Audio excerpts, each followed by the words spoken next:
এই লেকচারে আমরা এলিমেন্টারি ম্যাথ ফাংশনস, তারপর ট্রিকোনোমেট্রিক ম্যাথ ফাংশনস এবং রাউন্ডিং ফাংশনস, এই তিনটে জিনিস দেখব। তো ম্যাটল্যাবে এইগুলো কি করে ইউজ করব বা এর জন্য কি কমেন্টস আছে সেগুলো হচ্ছে আমরা জানবো। তো প্রথমে আমরা এলিমেন্টারি ম্যাথ ফাংশনসগুলো দেখি। যে সমস্ত এলিমেন্টারি ম্যাথ ফাংশনস রয়েছে সেগুলোকে ম্যাটল্যাবে কিভাবে লিখব সেগুলো হচ্ছে এখন আমরা শিখব। তো কোনো একটা যদি নাম্বার দেওয়া থাকে, তার স্কোয়ার রুট যদি বের করতে চাই তাহলে কি লিখব? এস কিউ আর টি ফার্স্ট ব্র্যাকেটে এক্স, এখানে কিন্তু কোনো স্পেস না, পরপর হচ্ছে আমরা লিখে যাব। তাহলে এইরকম যদি আমরা লিখি তাহলে ম্যাটল্যাব দিয়ে যদি এন্টার প্রেস করি তাহলে ওই যে এক্স একখানা আমরা নাম্বার দিলাম, তাহলে আবারও বলছি সেই নাম্বারটা কী রকম সেটা ম্যাটল্যাব হচ্ছে নিজে থেকে হচ্ছে ডিসাইড করে নেবে, যেভাবে হচ্ছে মানে যেরকম হচ্ছে ইনপুট দেওয়া হবে সেই অনুযায়ী। তো তারপর তার হচ্ছে স্কোয়ার রুট রেজাল্টটা ম্যাটল্যাব রিটার্ন করবে, অর্থাৎ আমরা পেয়ে যাব এর স্কোয়ার রুট। সুতরাং আমরা যদি এসকিউআরটি এরকম ফার্স্ট ব্র্যাকেটে 81 লিখি তাহলে ম্যাটল্যাব কি করবে? অ্যান্স ইকুয়াল টু 9, এই রেজাল্টটা অর্থাৎ অ্যান্সারের 9 হয়ে যাবে, সেই রেজাল্টটা শো করবে। এবার যদি nth রুট আমরা বের করতে চাই, অর্থাৎ কোন একটা x একটা নাম্বার, তার হচ্ছে nth রুট আমরা ক্যালকুলেশন করতে চাই, অর্থাৎ x to the power 1/n, তাহলে কি করব? এইরকম লিখব nth রুট ফার্স্ট ব্র্যাকেটে x, n, তাহলে কি করবে? এর nth রুট ক্যালকুলেশন করে দেবে। যেমন আমরা যদি 80 এর হচ্ছে 80 টু দি পাওয়ার 1/5 আমরা ক্যালকুলেশন করতে যাই, তাহলে এরকম যদি আমরা লিখি তাহলে এই রেজাল্টটা আমরা পেয়ে যাব। এবার এক্সপোনেনশিয়াল অর্থাৎ ই টু দি পাওয়ার এক্স যদি আমরা ক্যালকুলেশন করি তাহলে কি হবে? তাহলে সিম্পল ইএক্সপি ফার্স্ট ব্র্যাকেটে এক্স যদি আমরা দিই তাহলে এক্সপোনেনশিয়াল ক্যালকুলেশন করে দেবে। সুতরাং ইএক্সপি 5 যদি লিখি তাহলে এটা হচ্ছে কি রিটার্ন করবে, অর্থাৎ আমরা কি রেজাল্ট পাবো? ই টু দি পাওয়ার 5, অর্থাৎ ই যে ইরেশনাল নাম্বার সেই ই কিন্তু বোঝানোর জন্য ইএক্সপি আমরা ইউজ করব। এবার এবিএস এক্স যদি লিখি তাহলে এটা কি হবে? অ্যাবসোলুট ভ্যালু রিটার্ন করবে, অর্থাৎ যদি গ্রেটার ইকুয়াল টু 0 হয় তাহলে সেটা হচ্ছে ওকেই রিটার্ন করবে, আর যদি এটা লেস দ্যান 0 হয় তাহলে মাইনাস এটা হয়ে যাবে। যেমন হচ্ছে এই উদাহরণ -24 এর অ্যাপস যদি ইউজ করি অর্থাৎ অ্যাবসোলুট ভ্যালু, তাহলে 24 আমরা পেয়ে যাব। এবার যদি এলও জি এক্স লিখি তাহলে এটা হচ্ছে ন্যাচারাল লগারিদম দেবে, অর্থাৎ ই বেসে লগারিদম দেবে, যেটাকে আমরা বুঝি এলএন। সুতরাং এলএন এক্স ক্যালকুলেশন করতে যদি আমরা চাই সিম্পল আমরা লগ এক্স, লগ ফার্স্ট ব্র্যাকেটে এক্স লিখব, তাহলে এটা ই বেসে যে লগারিদম তাকে বোঝাবে। যেমন লগ যদি আমরা 1000 লিখি তাহলে এর হচ্ছে ভ্যালু আমরা এটা পেয়ে যাব ই বেসে, অর্থাৎ ন্যাচারাল লগারিদমের জন্য। এবার যদি আমরা 10 বেসে লগারিদমকে চাই তাহলে কি লিখব? Log 10 x. যেমন হচ্ছে ওই যদি 1000 এরই লগ 10 আমরা বের করি তাহলে কি হবে? এটা 3 চলে আসবে, কারণ 10 টু দি পাওয়ার 3 এটা, সুতরাং 3 চলে আসবে। এবার হচ্ছে আমরা যদি কোনো যদি হচ্ছে একটা ইন্টিজার হয়, অবশ্য পজিটিভ ইন্টিজার, তার যদি ফ্যাক্টোরিয়াল আমরা বের করতে চাই তাহলে কি হবে? সিম্পল ফ্যাক্টোরিয়াল এক্স যদি আমরা লিখে দিই তাহলে তার ফ্যাক্টোরিয়াল ক্যালকুলেশন করতে হবে। যেমন হচ্ছে ফ্যাক্টোরিয়াল 5 যদি করি তাহলে 120 আমরা পেয়ে যাব। এই যে জিনিসটা এগুলো কিন্তু আবার হচ্ছে ওই সিতে হচ্ছে পাবে না, তাহলে তার জন্য একটা ফ্যাক্টোরিয়ালের হচ্ছে প্রোগ্রামিং লিখে করতে হবে। তাহলে ম্যাটল্যাবে আমরা হচ্ছে এই যে জিনিসগুলো এগুলো হচ্ছে খুব সহজে পেয়ে যাচ্ছি, যেগুলো হচ্ছে অন্য অন্য যে সমস্ত ল্যাঙ্গুয়েজ আছে বিশেষ করে মানে সি বা ফোটান, তাতে কিন্তু আমরা সহজে এগুলো পাবো না। এবার বিভিন্ন রকম ট্রিকোনোমেট্রিক ফাংশন কি করে ম্যাটল্যাবে লিখবো সেগুলো হচ্ছে একবার দেখে নিই। যদি আমরা কোনো একটা ট্রিকোনোমেট্রিক ফাংশন তার অ্যাঙ্গেলগুলো রেডিয়ানে হয় তাহলে আমরা সিম্পল এইরকম হচ্ছে লিখবো সাইন ফার্স্ট ব্র্যাকেট এক্স, তাহলে এটা বোঝাবে যে অ্যাঙ্গেলটা যদি এক্সটা রেডিয়ানে হয় তাহলে তার যে সাইন ক্যালকুলেশন করে দেবো, অর্থাৎ সাইন অফ অ্যাঙ্গেল এক্স এটা হচ্ছে আমরা পেয়ে যাব। যেমন সাইন π/6 এটা যদি আমরা বের করি তাহলে এটা হাফ চলে আসবে, অর্থাৎ 0.5। তো এখানে হচ্ছে এই যে পাই যেটা irrational number, simple P I যদি আমরা লিখে দিই তাহলে আমরা মানে ম্যাটল্যাব বুঝে নেবে যে এই পি আই লিখেছি মানে ইরেশনাল নাম্বার পাই। ওকে, এবার যদি আমরা কোসাইন বের করতে চাই তাহলে রেডিয়ান অ্যাঙ্গেলে যদি হয় তাহলে কস এক্স সিম্পল লিখব, যেমন হচ্ছে একটা উদাহরণ দেওয়া হলো। এবার যদি আমরা ট্যানজেন্ট অফ কোনো অ্যাঙ্গেল বের করতে চাই তাহলে সিম্পল ট্যান এক্স লিখব, যেমন এই উদাহরণটা পেলাম যে ট্যান পাই বাই 4 সমান হচ্ছে 1।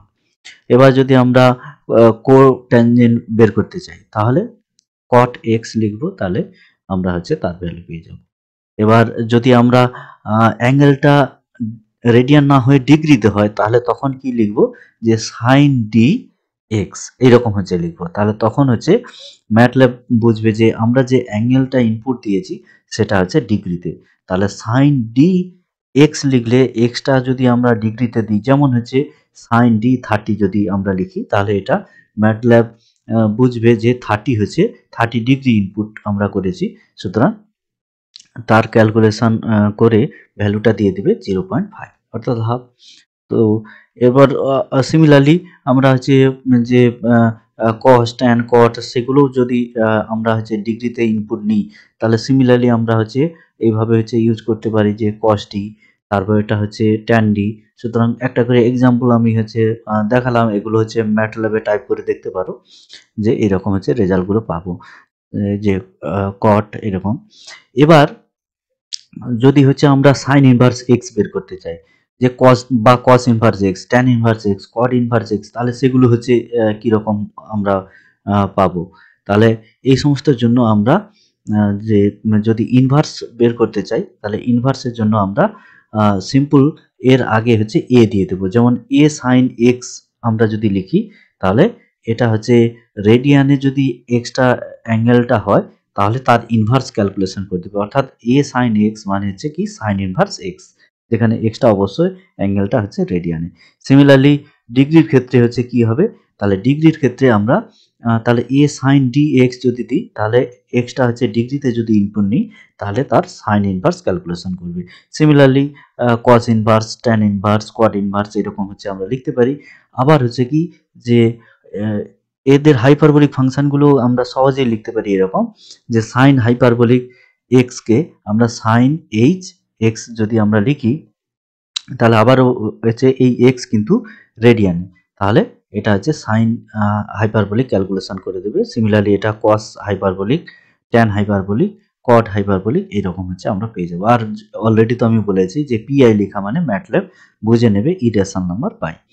তাহলে আমরা ট্রিকোনোমেট্রিক যে সমস্ত ফাংশনস রয়েছে তাহলে খুব সহজে আমরা ইউজ করতে পারবো। তাহলে এই সিম্বলগুলো যদি ইউজ করি তাহলে রেডিয়ানের জন্য সিম্পল যেভাবে আমরা মানে ইউজুয়ালি লিখি যে সাইন এক্স লেখা মানে ওই এক্সটা কিন্তু রেডিয়ানে, তাহলে ম্যাটল্যাব সেই অনুযায়ী ক্যালকুলেশন করবে। আর যদি ডিগ্রিতে চাই তাহলে ডি দিয়ে দেবো, আর ইনভার্স চাইলে হচ্ছে ওর আগে হচ্ছে এ দিয়ে শুরু করব। আর যদি হাইপারবোলিক ফাংশন চাই তাহলে যেরকম আমরা লিখি সাইন হাইপারবোলিক এক্স, অর্থাৎ যেভাবে আমরা ইউজুয়ালি লিখতে অভ্যস্ত সেইভাবে লিখলে আমরা এদের হচ্ছে হাইপারবোলিক ফাংশনগুলো পেয়ে যাব।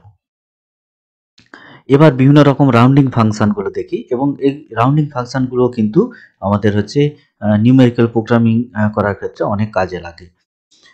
যেমন আমরা হচ্ছে রাউন্ড এক্স যদি লিখি তাহলে রাউন্ড এক্স লিখলে কি হবে, এটা হচ্ছে round to the nearest integer সেই ক্যালকুলেশনটা করে দেবে। অর্থাৎ এক্স যদি কোনো একটা আমরা ধরো রিয়েল নাম্বার নিচ্ছি, সেটা হচ্ছে কি ধরো 3.01 ধরছি, তাহলে 3.01 যেই লিখেছি তাহলে সেটা হচ্ছে কি 3-র কাছেই হচ্ছে এর 3 হচ্ছে ইন্টিজার, অর্থাৎ এর এই যে রিয়েল নাম্বারের সব থেকে কাছের যে ইন্টিজারটা সেটা ডান দিকে কি বাম দিকে হবে সেটা ওই রিয়েল নাম্বারসের উপরে নির্ভর করছে, যেটা কাছে পাবে তাকেই হচ্ছে মানে তার ভ্যালুটা হচ্ছে রিটার্ন করবে এখান থেকে। অর্থাৎ এক্সিকিউট যদি আমরা করি এই কমেন্টটা তাহলে আমরা নিয়ারেস্ট ইন্টিজারটা পেয়ে যাব।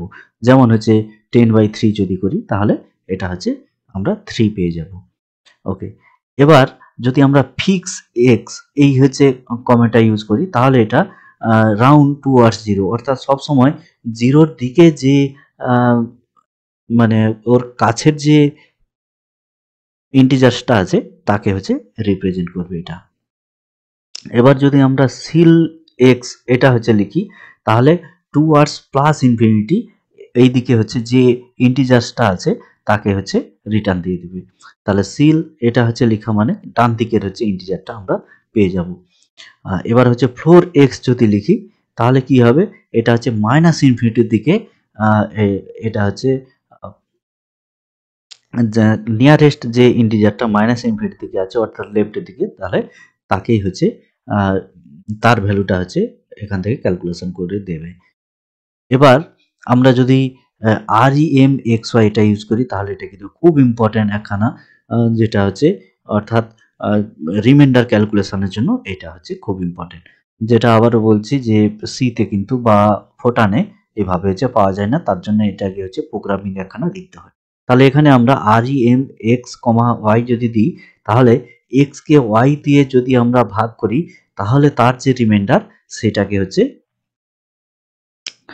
এই ম্যাটল্যাব হচ্ছে সেই তার ভ্যালুটাকে রিটার্ন করবে। অর্থাৎ আমরা যদি এইটা REM 15/4 এটা যদি লিখে এন্টার দিই তাহলে হচ্ছে 15কে 4 দিয়ে যদি ভাগ করে মানে ভাগ করি তাহলে ভাগ করার পরে যে রিমাইন্ডারটা আছে সেটাই হচ্ছে রিটার্ন করবে, অর্থাৎ তাহলে 3 হয়ে যাবে। এবার যদি SIGNX এইরকম হচ্ছে ইউজ করে তাহলে এটা হচ্ছে কি, একে বলা হয় হচ্ছে সিগনাম ফাংশন। অর্থাৎ কি হবে যে x এর সাইন অনুযায়ী ম্যাটল্যাব হচ্ছে তার ভ্যালুটাকে রিটার্ন করবে। এবার যদি এক্সটা হচ্ছে গ্রেটার দেন 0 হয় তাহলে হচ্ছে কি 1 রিটার্ন করবে, লেস দেন 0 যদি হয় -1, আর যদি 0 হয় তাহলে 0 রিটার্ন করবে। তাহলে আমরা যদি হচ্ছে SIGN ফার্স্ট ব্র্যাকেটে ধরো 2 লিখলাম, তার মানে কি তাহলে এটা হচ্ছে পজিটিভ, তাহলে যেই পজিটিভ হচ্ছে তাহলে এর ম্যাটল্যাব হচ্ছে 1 হচ্ছে রিটার্ন করবে। তাহলে এইভাবে হচ্ছে আমরা এই যে ফাংশনগুলো রাউন্ডিং ফাংশন, সুতরাং এগুলো মানে খুব ইম্পর্টেন্ট, বিভিন্ন রকম প্রোগ্রামিং করার ক্ষেত্রে এগুলো কাজে লাগবে। তাহলে এগুলো এইভাবে হচ্ছে ম্যাটল্যাবে আমাদের লিখতে হবে। সুতরাং এই যে বিভিন্ন রকম ট্রিগোনোমেট্রিক ফাংশন, তারপর হচ্ছে আমরা বেসিক কিছু ফাংশন রয়েছে আর বিভিন্ন রকম রাউন্ডিং ফাংশন, এগুলো হচ্ছে আমরা শিখলাম এবং প্রোগ্রামিং করার ক্ষেত্রে কিন্তু এগুলো হচ্ছে খুব কাজের। তো নেক্সট লেকচারে আমরা হচ্ছে কি করে হচ্ছে স্কেলার ভ্যারিয়েবল ডিফাইন করব দেখব, তার সঙ্গে অ্যাসাইনমেন্ট অপারেটরটা কি সেটা হচ্ছে জানবো, এবং খুব ইম্পর্ট্যান্ট এই যে স্কেলার ভ্যারিয়েবলের ডেফিনেশন, অর্থাৎ এটা হচ্ছে আমাদের খুব কাজে, কারণ এর উপরেই হচ্ছে আমরা দেখব বাকি যে প্রোগ্রামিং, যে কোনো প্রোগ্রামিং লিখি না কেন তার জন্য হচ্ছে বিভিন্ন ভ্যারিয়েবল প্রয়োজন, তাছাড়া আমরা প্রোগ্রামিংগুলো করতেই পারবো না। সবসময় তো আমরা একটা এক্সপ্রেশন এরকম লিখে দেবো না, তাহলে আমাদের হচ্ছে বিভিন্ন রকম কোনো একটা এক্সপ্রেশনকে নাম দিতে হবে, তাহলে তার জন্য অ্যাকচুয়ালি যে স্কেলার ভেরিয়েবলস পড়তে হবে। আর অ্যাসাইনমেন্ট অপারেটর খুব ইম্পর্টেন্ট, আমরা পরে শিখব। আর হচ্ছে যে বিভিন্ন রকম ম্যাটল্যাবে প্রিডিফাইন্ড কিছু ভ্যারিয়েবলস এবং কিওয়ার্ড রয়েছে যেগুলোকে আমরা মানে এই যে ভ্যারিয়েবলের নাম হিসাবে ইউজ করতে পারবো না, সেগুলো হচ্ছে আমরা দেখব যে কি কি ওয়ার্ড রয়েছে বা কি কি প্রিডিফাইন্ড ভ্যারিয়েবল রয়েছে যেগুলো হচ্ছে তার মিনিং হচ্ছে একটা ইউনিক, এবং ম্যাটল্যাব হচ্ছে ওকেই বোঝাবে, সুতরাং তাকে হচ্ছে আমরা অন্য কিছু পারপাসে ইউজ করতে পারবো না।